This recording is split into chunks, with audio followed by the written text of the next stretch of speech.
I'm Nat, welcome to my channel Inks and Tomes, and today I will be doing my wrap-up for the month of September.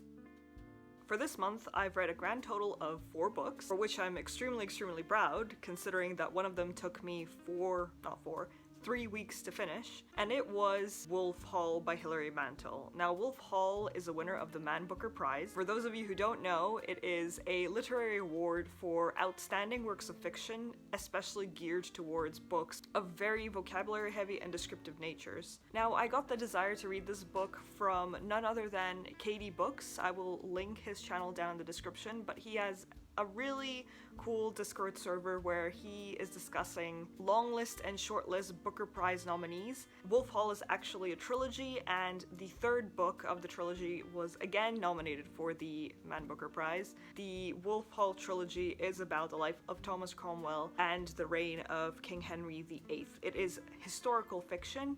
There are no fantastical elements. It is just a very interesting look at the life of a very prominent historical figure. The issue that I found with this particular work of historical fiction is that while it is extremely interesting in its content, Mantel tried to do what is sort of impossible. She tried to not impose her own opinions of what the character should seem like. It is, in essence, a character study of Thomas Cromwell.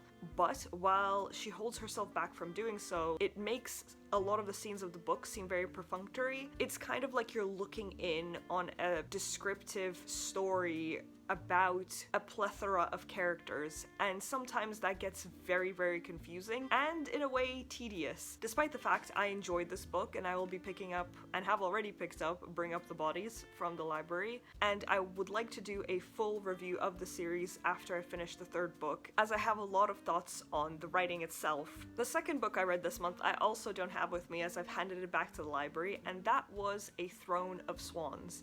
Now, I wasn't really aware of how non-dominant the UK YA fantasy market actually is, but it was amazing to find a UK YA fantasy book at the library, and I am going to flat out say it, I genuinely enjoyed this book so much more than a lot of the US YA fantasy fiction. I think there's actually a very distinct writing style in both countries, and it seeps into the books organically. So when I actually picked up this book, I didn't know that it was from the UK, but immediately from the writing I knew that something about it was different. The book itself is supposedly based on Swan Lake. I'm not really sure how accurate that really is, but the premise of it is, in a world where nobles can turn into birds, a young girl who is the successor of her father of one of the most powerful dominions suddenly finds herself being faced with the reality that she needs to govern. However, 5 years ago, she and her now deceased mother were attacked, and she is, for all intents and purposes, flightless. She cannot turn into the bird. However, nobles who can't turn are banished and then executed, so she is living in the surrounded secrecy of her mother's murder. However, she decides that it's time to take her future into her own hands and goes to court in the hopes of finding out more about her mother's murder, as well as a solution for her flightlessness. I personally found the concept itself really appealing, and this one magical element in the book really lent itself well to the story. The characters were really appealing. My personal favorite was Lucian. He was both very pragmatic and kind, as well as gratingly irritating in the endearing way. The sequel is supposed to come out sometime this fall, and I genuinely can't wait to read it and then do a review of the series as a whole. The other 2 books that I finished this month were Book 2 and 3 of the Selection series. That's right, they're back, and I finished them. Whether I like myself for finishing them, that is a completely different story. I think that the books hold their 4-point-something rating on Goodreads from the time when they were published and everybody was 17, 18 when they were reading them, because for the life of me, I don't understand why they are as good as the rating deems them to be. Now, I've heard a lot of rumors that 3-book deals are actually given to YA books that are longer than their 80,000 designated words, and I think this series proves it. There is literally nothing that Book 2 contributes to the overarching theme, and you only begin getting the interesting bits at about the second half of book 3, so in all honesty, it genuinely would have just been a slightly longer YA book than usual if it was published in one. Now again, I speak from the point of view of a European, therefore if you're American, forgive me, but I do find these books extremely American.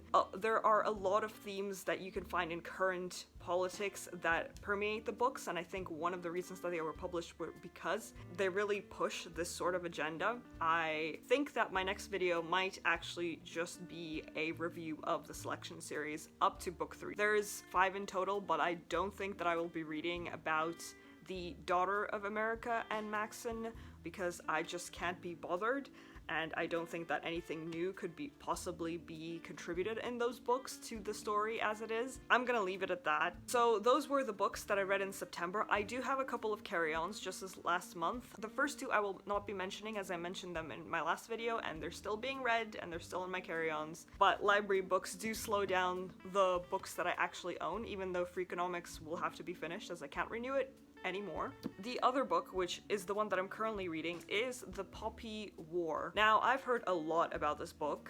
BookTube seems to really like it, and I would say for good reason. However, so far, it went from a 5-star to a 3-star for me. I'm about halfway through, and I'm really curious to see if the ending wraps up or leads us into the Dragon Republic in a way that surprises me. I won't really talk about the premise of the book because I will do that once I finish it, but what I do have to say, it is very clearly based on stuff like anime and Avatar: The Last Airbender because it follows a very clear path similar to those shows and genres. And as a lover of that show and genre, I really want to see where this book finally goes. I do really hope that it will meet all of the hype that I've heard about it because I did really enjoy how it started. However, yeah, I'm currently stuck slightly in the middle, but I guess we'll see. So that is it for this video. For those of you who haven't watched my last video, I started a Discord server as well as a book club and a writing club. If you'd like to come hang out sometime during the weekend to sit down and write and work on a story that you've really been wanting to, then come on over. The link is in the description. And we've had our first session last Sunday. It was really fun and enjoyable, and I am really excited about some of the ideas that I now have to write about.